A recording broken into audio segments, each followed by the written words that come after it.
When you think about businesses that are selling through the roof, like Aloe or Allbirds, sure, you think about a great product, a cool brand, and great marketing. But an often overlooked secret is actually the businesses behind the business, making selling, and for shoppers, buying, simple. For millions of businesses, that business is Shopify. Nobody does online business better than Shopify. It's home of Shop Pay, the #1 checkout in the world. You can use it to boost conversions up to 50%, meaning way less carts going abandoned and way more sales going through to checkout. Sign up for your $1 per month trial period at shopify.com/income, all lowercase. Go to shopify.com/income to upgrade your selling today. That's shopify.com/income. This is The Planted Runner. I'm Coach Claire Bartholic. If you didn't know this already, now there's proof that AI is making us dumber. A recent study has shown that offloading our critical thinking skills to AI is actually weakening our ability to think critically on our own. And if you're a runner who depends on your GPS watch to tell you everything about how to run, the same thing is happening to you. But just like AI, your running watch is a tool. When used properly, it can be a partner with you to help you improve, but that will only happen if you are leveling up on your own. And that means you need to understand the most important concept of all in long distance running, and that is pacing. Let's go. Welcome to The Planted Runner. I'm Coach Claire Bartholic, and my mission is to help you improve your running, your mindset, and your life with science-backed training and plant-based nutrition. Today's episode is all about pacing. You'll learn a universal strategy to pace your workouts and races, how pacing can be applied to strength training and nutrition, and how this same strategy can be applied to your long-term running goals and even the rest of your life.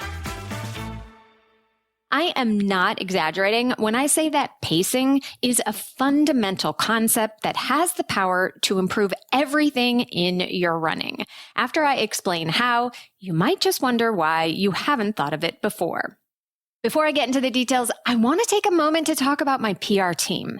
The PR team is a small group of runners just like you who are working with me and each other to stay consistent, accountable, and work towards becoming better runners every day.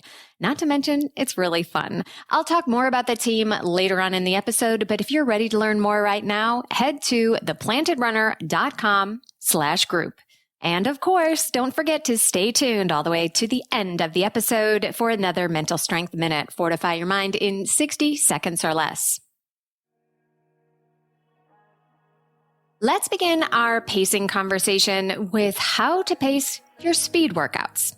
Proper pacing when you're trying to run fast can be incredibly stressful to a lot of runners. Some people get so anxious before a speed workout or race that they can't sleep the night before, or they get so nervous that they feel sick before they even start.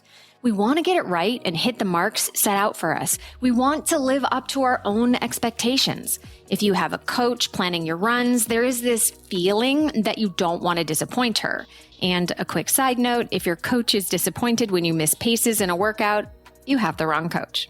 But if you go into a workout with a manageable plan on how to pace, you can diffuse a little bit of that anxiety. Most people vastly overestimate what they can do or should do in a single run, and then vastly underestimate what they can actually accomplish in 5 years of running. They overemphasize a single workout or a single race, putting all these extra expectations on themselves, and then they get super frustrated if they don't clear the bar. So lower the bar. Lower your expectations for the workout and start slower. Every workout gets harder the longer you run, so factor that in and sandbag the first intervals. That means don't hit your paces on purpose at first. Now, I know this is tough for the type A perfectionists and people pleasers out there, so if that is you, go ahead and rewrite your workouts so that you always see slower paces in your workouts at the beginning. This is the first part of the universal pacing strategy that I'm outlining. Start slower than you want to so that you can hang on and finish strong. Most new or untrained runners do the opposite of this. They either have no plan at all and just try to run fast until they can't anymore, or they look at their planned paces with no real sense of what the effort should feel like. And then they run fast until they can't anymore. They will quit before the workout is over because they're out of steam. Or they will run so fast that they completely change the goal of the workout, risk injury and burnout, not to mention digging themselves a deep hole of recovery, making the next few workouts more miserable and less effective. So don't do that. Run a manageable workout that starts off at a conservative pace, challenges you by the end, and leaves you with a little in reserves to fight another day. Ready to get into race pacing? I'll go over that after a short break. But first, I want to tell you about a unique opportunity for you to get stronger, faster, and stay motivated to hit your running and nutrition goals this year. And that is to join the PR team. I started it in 2022, and I have to tell you, it's even better than I imagined. Each member of the team gets a custom training plan made by me for you based on your unique fitness, goals, and lifestyle. Everything you need to achieve your running dreams is included, such as strength training, recovery, and even cross training if you want it. I include weekly mental strength training as well, and training tips and nutrition guides. But here's where it gets really cool. The group has its own page in the app where we share workouts, ask training questions, and get feedback from me and the other teammates. And each week, I create an exclusive private podcast just for the team based on the questions I get and what I see in their training each week. And what I usually end up doing is sharing behind the scenes and exclusive sneak peeks that I don't share anywhere else. So instead of joining some coaching Facebook group or sitting through another Zoom call, you get to listen to tailored advice on the run, and you don't have to do this all alone. When you're ready to take your running to the next level and join an amazing team of runners, head to theplantedrunner.com/group and join us today. It's more affordable than you think, and I can't wait to have you. Welcome back to The Planted Runner. I'm Coach Claire Bartholic. We've gone over how to pace your training workouts. Now let's look at how to pace a race. The universal rule applies here as well. Start slower than you want to so that you can hang on and finish strong. This is often called negative splitting. When you negative split a race, the first half of your race is slower than the second half. We know that effort always rises the longer the distance. So the only way to get faster as the effort is rising is to purposely start off slower. Going out too fast is one of the most common mistakes that runners make in every race, from the 800 meters to the 5K, the marathon, and beyond. We're excited that race day is finally here. The adrenaline is flowing and the crowd is pumping you up. The first part of the race feels so easy that you might think, wow, this is amazing. I've gotten so fit and this feels so awesome. I'm going to blow my race goal completely out of the water if I can just keep this up. And then, inevitably, a tsunami of exhaustion hits you in the face and it all falls apart. But if you control the pace from the beginning with lower expectations, metering out that energy for when you really need it, which is the end, that tsunami won't hit you until after you cross the finish line. Or maybe it'll just be a tropical rainstorm instead. A true negative split is very difficult to pull off, and some courses, especially those with more downhill in the first half than in the second, just aren't going to let this happen. But it's less about the actual time on your watch. The strategy of saving your effort at the beginning, because effort always rises, applies universally. Let's see if we can apply the pacing concept to your strength training. If you've never lifted weights before and you go all out and do a killer session, what's going to happen? You're going to be so sore the next day that you won't want to lift your coffee mug. You might have to skip a run, and you're really not going to be excited about doing that again in a couple days. So instead, lower your expectations at first and do a workout that's easy and manageable. Keep it short and light. Stop well before you think you could or should. Getting sore from a strength training session is not a badge of honor or a sign that you had a good session.